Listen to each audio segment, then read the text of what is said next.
ఆదిలాబాద్ జిల్లాలో నకిలీ సర్టిఫికెట్ల ముఠాను అరెస్ట్ చేశారు పోలీసులు. ఈ ముఠా ఇతర రాష్ట్రాలకు చెందిన 9 మంది యువకులకు నకిలీ ధ్రువపత్రాలు సృష్టించి వాటితో ఉద్యోగాలు సంపాదించేందుకు సహాయం చేసి వారి నుంచి 9 లక్షల రూపాయలు వసూలు చేసింది. ఈ వ్యవహారంలో 3 ప్రధాన నిందితులను అరెస్ట్ చేసి రిమాండ్కు తరలించారు పోలీసులు. ఈ సర్టిఫికెట్లు ఏ సంస్థల్లో ఉపయోగించబడ్డాయి, ఇంకా ఎంతమంది బాధితులు ఉన్నారనే విషయాలపై లోతైన దర్యాప్తు కొనసాగుతోంది.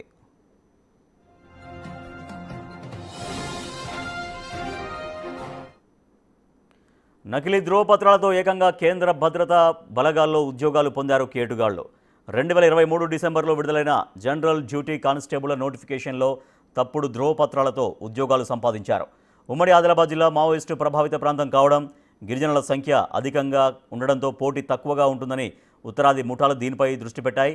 ఇచ్చోడ మండలం ఇస్లాం నగర్కు చెందిన మాజీ సర్పంచ్ షేక్ ఫరీద్ను సంప్రదించి స్థానిక ధ్రువపత్రాలు ఇప్పిస్తే లక్షల్లో ముట్టజెబుతామని ఆశ చూపారు. అతడు ఒప్పుకొని నకిలీ ఆధార్ సృష్టించి దాని ద్వారా తనకున్న పరిచయాలతో ఇతర ధ్రువపత్రాలని ఇప్పించాడు.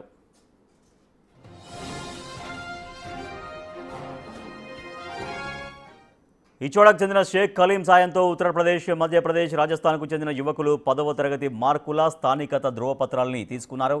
ఎంపికైన వారికి 2024లో పోస్టింగ్లు ఇచ్చారు. ఈ క్రమంలో వారి ధ్రువపత్రాలు కేంద్రం నుంచి జిల్లా స్పెషల్ బ్రాంచ్ పోలీసులకు వచ్చాయి. వారి పరిశీలనలో నకిలీ ధ్రువపత్రాల వ్యవహారం బయటపడింది. ఈ ఏడాది ఏప్రిల్లో అక్రమంగా ఉద్యోగాలు పొందిన 3పై కేసు నమోదు చేశారు. దర్యాప్తులో మరో 9 మంది నకిలీ పత్రాలతో ఉద్యోగాలు పొందినట్లు గుర్తించి కేసు నమోదు చేశారు. ఒక్కొక్కరి నుంచి 1 లక్ష చొప్పున తీసుకొని యువకులకు సహకరించిన ఫరీద్, కలీం, వీరికి జత కలిసిన ఇస్లాం నగర్కు చెందిన జాదవ్ గజానంద్ను రిమాండ్కు తరలించారు.